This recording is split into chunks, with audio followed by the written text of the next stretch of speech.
Since it was first launched back in 1979, the Mercedes G-Wagen has been among the most capable off-roaders money can buy. Now, fast forward to 2024 and it's time for a facelift of the second generation version. And it's a big one because for the first time in its 45-year history, Benz have added an electric version. This is it. Let's check it out.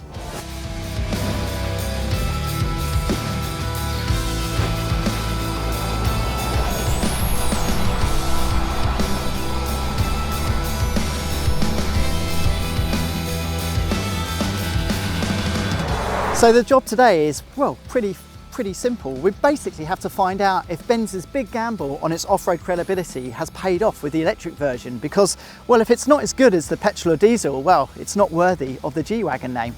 So what makes it different from the regular versions? Well, you might notice this actually has a fared-in grille, and that's kind of it. I mean, the rest of the G-Wagen range gets a reprofiled front bumper.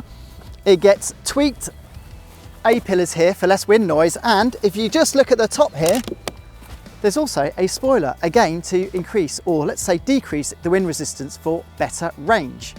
Other things you need to know about the electric G-Wagen is it comes powered by a 116 kilowatt hour battery, a massive battery, and it lives, well, it lives just under there.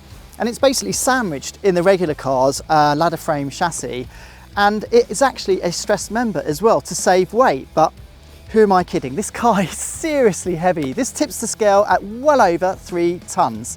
The true beauty of the new G580e is it comes with a state-of-the-art electric powertrain, a quad motor axial flux powertrain, and that basically uses these really lightweight pancake-shaped motors, and they are hugely powerful, hugely energy dense. Like one small electric motor, which is about this size, kicks out around 108 kilowatts and 290 Newton meters of torque. Now combined, this car pumps out 463 kilowatts, and get this, the torque figure is 1,164 Newton meters. And that means this 3-ton beast behind me can accelerate from 0 to 100 kilometers per hour in just 4.7 seconds.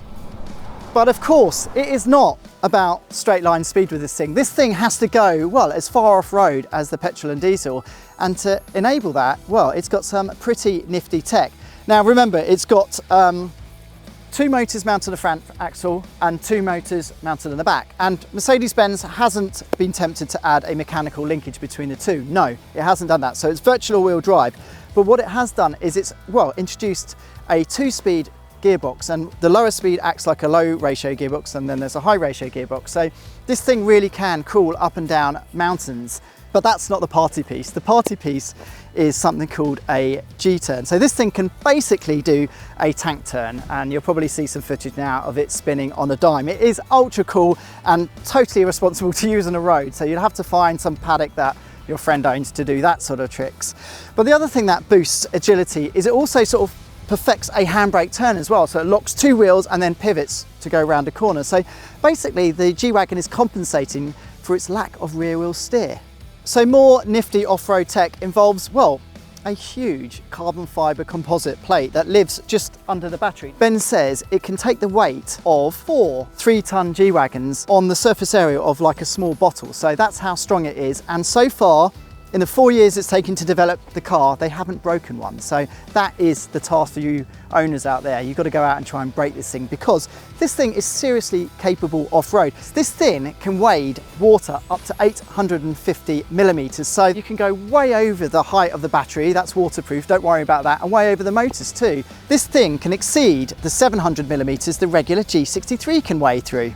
I forgot to mention one other change of the new G580 is the addition of this weird looking thing here. No, it is not a spare wheel, and the idea of a G-Wagen without a spare wheel is lunacy. But this is actually a neat little, well, rucksack to carry your power cables.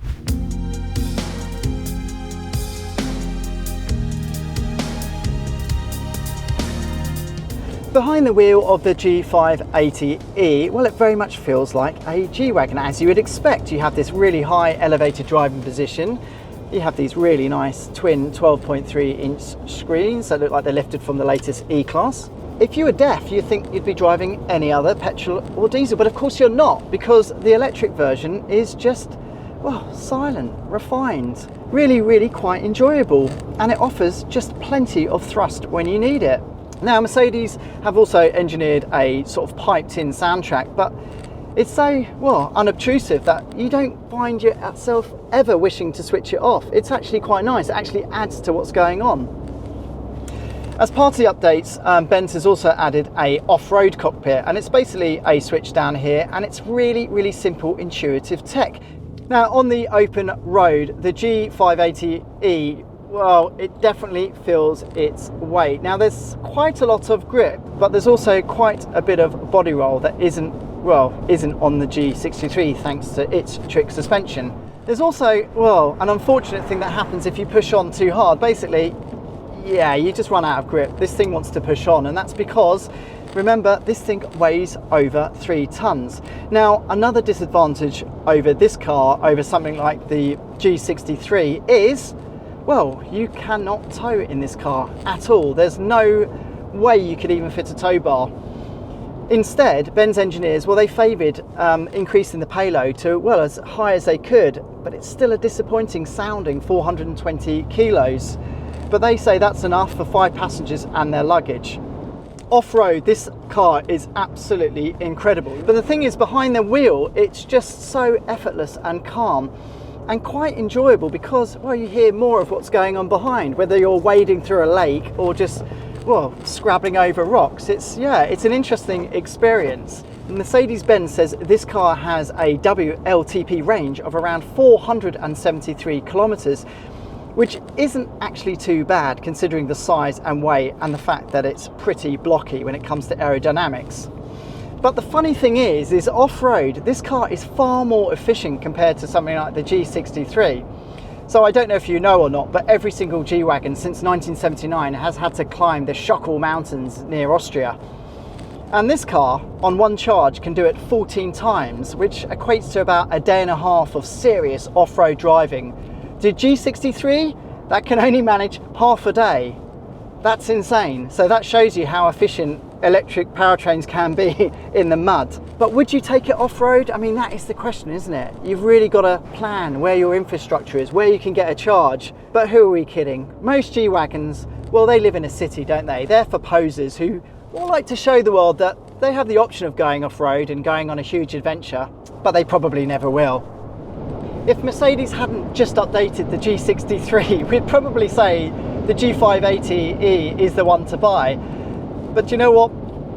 After spending a good couple of hours with the G63, that thing is an absolute riot to drive quickly now. And this thing, well, it just doesn't come close to matching the experience the G63 offers.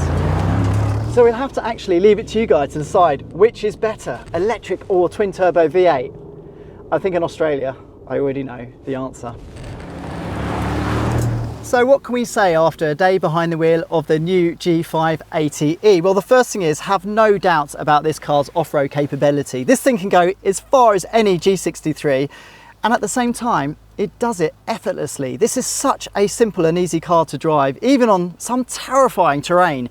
Now, Mercedes-Benz Australia says the G580 will arrive in Q4 of 2024, and when it does, initially it will be priced at the same level as the G63 AMG, which means it will cost around $366,000. Now, that's a serious amount of cash for a car that you have range worries about. But that said, once it's introduced, it will be reintroduced and priced slightly below the G63.